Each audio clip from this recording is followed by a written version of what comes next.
വിശദമായി മഹാനായ ദുൽഖർനൈൻ ചക്രവർത്തിയെ കുറിച്ച് ഖുർആൻ പറയുന്നുണ്ട്. ദുൽഖർനൈൻ ചക്രവർത്തിയുടെ യഥാർത്ഥ പേര് സൈറസ് രണ്ടാമൻ എന്നാണ്.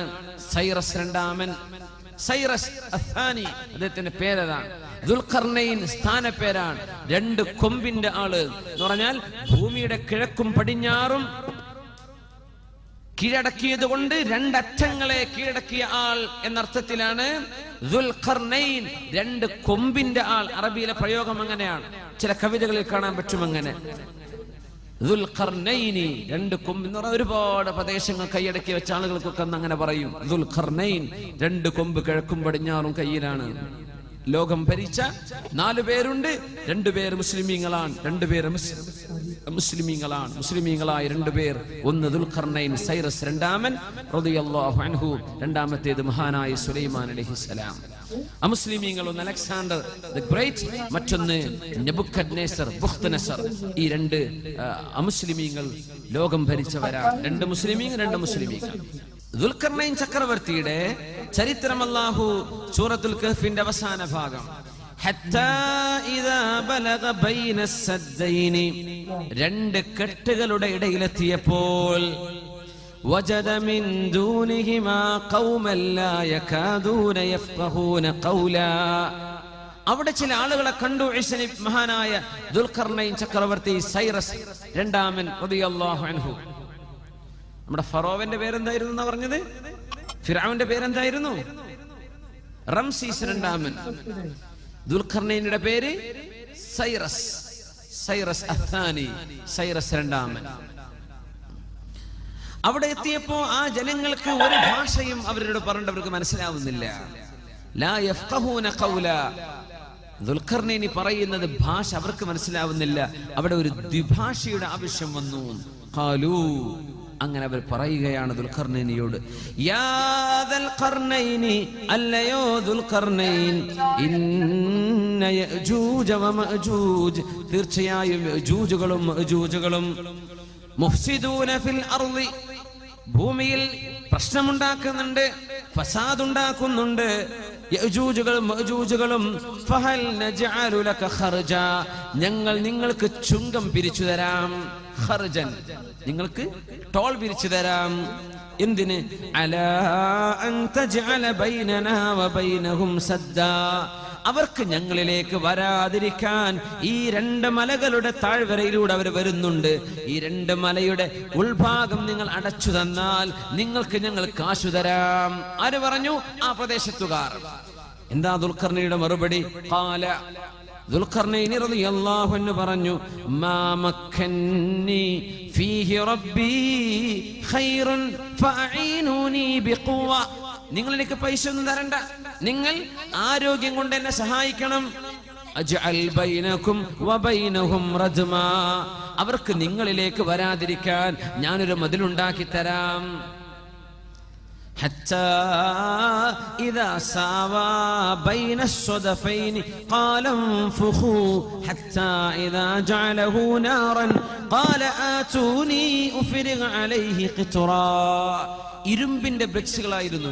ഇരുമ്പിന്റെ ബ്രിക്സുകൾ, ഇരുമ്പിന്റെ കല്ലുകൾ, ഇഷ്ടിക ഇരുമ്പിന്റേത്. അത് പഴുപ്പിക്കാൻ വേണ്ടി പറഞ്ഞു. ഹത്താ ഇദാ ജഅലഹു നാറൻ, അത് പഴുത്ത് ചൂടായപ്പോൾ ആതൂനി ഉഫ്രിഗ അലൈഹി ഖിത്റ, ഞാൻ അതിന്റെ മേൽ മെൽറ്റായ കോപ്പർ അതിലേക്ക് ഒഴിക്കാമെന്ന് പറഞ്ഞു. അങ്ങനെ ആ ബ്രിക്സുകളെ ബലിഷ്ഠമായി പടച്ചു മഹാനായ ദുൽഖർനൈൻ ചക്രവർത്തി റളിയല്ലാഹു അൻഹു. നബിയാണെന്ന അഭിപ്രായമുണ്ട്, നബി അല്ല എന്ന അഭിപ്രായമുണ്ട്. ദുൽഖർനൈനിയെ സംബന്ധിച്ച് വലിയ മഹാനായ മനുഷ്യനായിരുന്നു. എവിടെയാണ് ഈ മല ഉള്ളത്? അതാണ് നമുക്ക് ആദ്യം മനസ്സിൽ വരല്ലേ. എവിടെയായിരിക്കും ഈ മല? ആ മലയുടെ അപ്പുറത്ത് യഅജൂജ് മഅജൂജുകളെ തളച്ചിട്ടു. അവർക്ക് ഇങ്ങോട്ട് കടന്നു വരാൻ പറ്റാത്ത രീതിയിൽ അള്ളാഹു അവരെ ബ്ലോക്ക് ചെയ്തു. ഈ മതിലുണ്ടാക്കിയത് ആരാണ്? മഹാനായ ദുൽഖർനൈൻ ചക്രവർത്തി റളിയല്ലാഹു അൻഹു. ഈ മലയല്ല ചൈന മല, ചൈനയിലെ മതിൽ, ചൈനയുടെ ഗ്രേറ്റ് വാൾ ഓഫ് ചൈന, അതല്ല ഈ ദുൽഖർനൈൻ തങ്ങൾ ഉണ്ടാക്കിയ മതിൽ, അതല്ല കേട്ടോ, അതല്ല. ഇതെവിടെയാണുള്ളത്? ഈ മതിൽ എവിടെയാണ്? അതിനെ സംബന്ധിച്ച് ഒരുപാട് പഠനങ്ങൾ നടന്നു. മഹാനായ ഉമർ അൽ ഫാറൂഖ് റളിയല്ലാഹു അൻഹു 10ഓളം സ്വഹാബികളെ തുർക്കിയിലേക്ക് പറഞ്ഞയച്ചിട്ടുണ്ട് ഈ മതിൽ കാണിച്ചു കൊടുക്കാൻ. പഴയ തുർക്കി ഇന്നത്തെ അർമീനിയയുടെ ഭാഗമായിരിക്കുന്ന ഭാഗം, അർമീനിയയുടെ പരിസരത്ത് വിലാദി ഖുഖാസിനും തിഫ്ലിസിനും ഇടയിലുള്ള ദാരിയാൽ എന്ന് പറയുന്ന ഒരു പ്രദേശമുണ്ട്. നിറയെ മലകളുള്ള പ്രദേശമാണ്. ആ ദാരിയാൽ ചുരത്തിലാണ് മഹാനായ ദുൽഖർനൈൻ ചക്രവർത്തി ഉണ്ടാക്കിയ മതിലുള്ളത് എന്ന് മഹാനായ തർജുമാൽ ഖുർആന്റെ മുഫസ്സിർ അബുൽ കലാം ആസാദ് അദ്ദേഹത്തിന്റെ തഫ്സീറിൽ ചരിത്രം രേഖപ്പെടുത്തി വെച്ചിട്ടുണ്ട്. ഇന്നത്തെ അർമീനിയയുടെ ഭാഗം പഴയ തുർക്കി ഇന്നത്തെ തുർക്കിയല്ല. അവിടെ നിന്ന് അങ്ങോട്ട് നോർത്തിലേക്ക് കയറിയാൽ വിലാദി ഖുഖാസിക്കും തിഫ്ലിസിനും ഇടയിൽ ദാരിയാൽ ചുരമുണ്ട്. ആ ചുരത്തിലെ 2 മലകൾക്കിടയിലുള്ള ഭാഗം ഇരുമ്പിന്റെ കട്ട കൊണ്ടുണ്ടാക്കിയ മതിൽ ഇന്നവിടെയുണ്ട്. മഹാനായ ഉമർ അൽ ഫാറൂഖ് റളിയല്ലാഹു അൻഹു അന്ന് വരെ ആളയച്ചിട്ടുണ്ട് അത് കാണാൻ, അത് പഠിച്ചു വരാൻ വേണ്ടി. മഹാനായ ഉമർ അൽ ഫാറൂഖ് റളിയല്ലാഹു അൻഹു നമ്മുടെ മുഫസ്സിരീങ്ങളൊക്കെ രേഖപ്പെടുത്തിയത് കാണാൻ കഴിയും. യജൂജ് മഅജൂജുകൾ അന്നവിടെ പ്രത്യക്ഷപ്പെട്ടു. ആരാണ് യജൂജ് മഅജൂജുകൾ?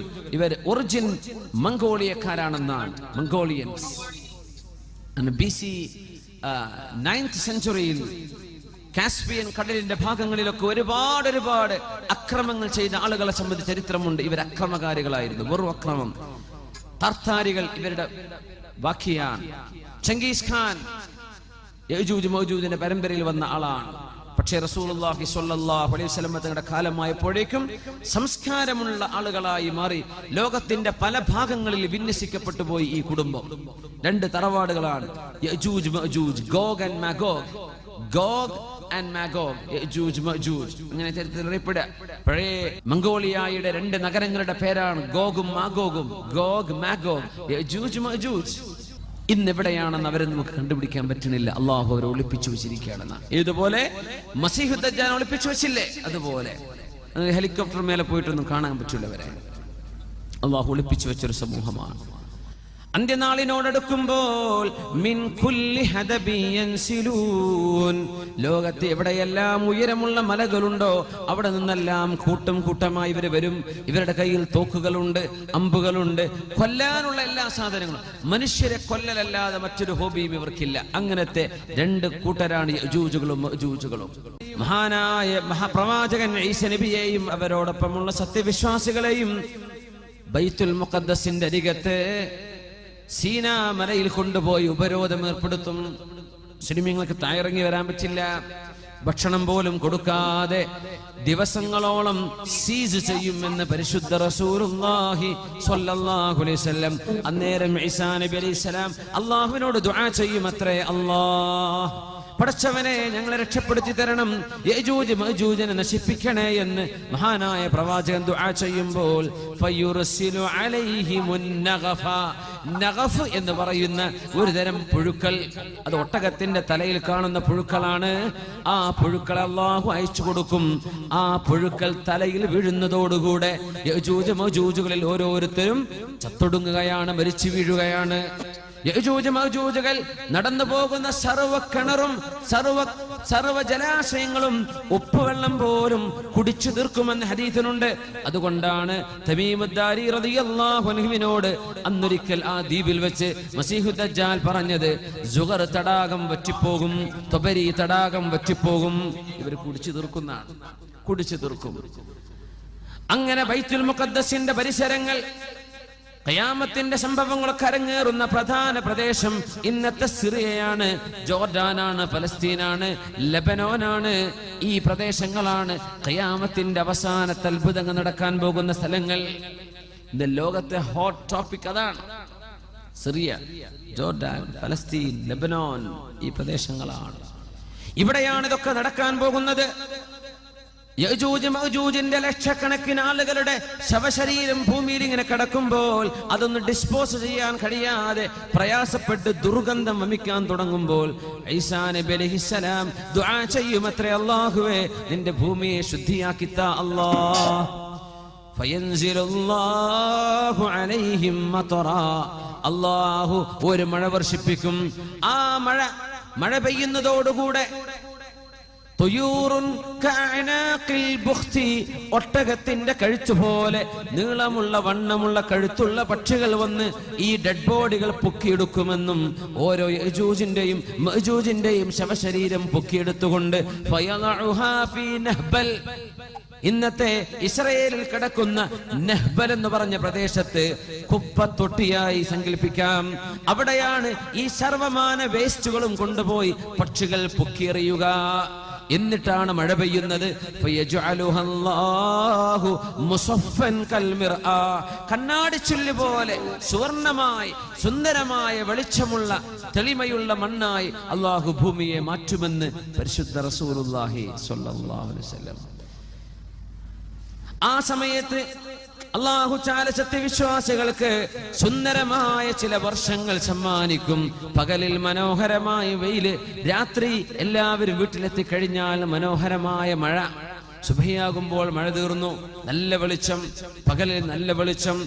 അന്നുണ്ടാകുന്ന ഒരു ഉറുമാമ്പഴം കൊണ്ട് ഒരു വീട്ടുകാർക്ക് മുഴുവൻ തിന്നാൻ മാത്രമുള്ള ഉറുമാമ്പഴം അന്ന് ബറക്കത്ത് കൊണ്ട് അല്ലാഹു വർദ്ധിപ്പിച്ചു കൊടുക്കുമെന്നും പരിശുദ്ധ റസൂലുള്ളാഹി സ്വല്ലല്ലാഹു അലൈഹി വസല്ലം. ആടുകൾക്ക് പാലുകൾ കൂടുതൽ, ഭക്ഷണത്തിൽ ബറക്കത്ത്, എല്ലാറ്റിലും ബറക്കത്ത്. അങ്ങനെ ഇരിക്കുമ്പോഴാണ് ഫയുർസിലുല്ലാഹു അലൈഹിം നസീമാ, അല്ലാഹു ഒരു നസീമിനെ പറഞ്ഞയക്കും.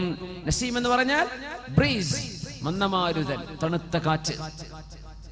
ആ കാറ്റ് സർവവിശ്വാസികളെയും സമീപിക്കും. ഏതെങ്കിലും ഗുഹയുടെ ഉള്ളിൽ പോയി ഒളിച്ചിരിക്കുന്ന വിശ്വാസിയാണെങ്കിൽ പോലും ആ മുസ്ലിമിനെ പോലും ഈ മന്ദമാരുതൻ വന്ന് സമീപിക്കുമെന്ന് പരിശുദ്ധ റസൂലുള്ളാഹി സ്വല്ലല്ലാഹു അലൈഹി വസല്ലം. ആ കാറ്റ് തട്ടുന്നതോടുകൂടെ സർവവിശ്വാസികളും മരിച്ചു പോകുമെന്ന്, എല്ലാ മുഅ്മിനീങ്ങൾക്കും അങ്ങനെ മരണം സംഭവിക്കുമെന്ന് മഹാനായ റസൂലുള്ളാഹി സ്വല്ലല്ലാഹു അലൈഹി വസല്ലം. പിന്നെ ഭൂമിയിൽ മുസ്ലിം ബാക്കിയാകുന്നില്ല, പിന്നെ ഭൂമിയിൽ മുസ്ലിമില്ല. ഇനി അല്ലാഹു ലോകത്തിന്റെ അവസാനം നടത്താൻ പോവുകയാണ്. ലാ തഖൂമുസ് സാഅതു ഇല്ലാ അലാ ശിറാരിൽ ഖൽഖ്. ലോകത്ത് മോശപ്പെട്ടവർ മാത്രം ജീവിക്കുന്ന കാലത്താണ് ലോകാവസാനം നടക്കുകയെന്ന് മുത്ത് റസൂലുള്ളാഹി അലൈഹി സ്വലാത്തു വസ്സലാമിന്റെ പ്രാർത്ഥനയിൽ സത്യവിശ്വാസികൾ മുഴുവനും മരിച്ചു പോകുന്നു. അല്ലാഹു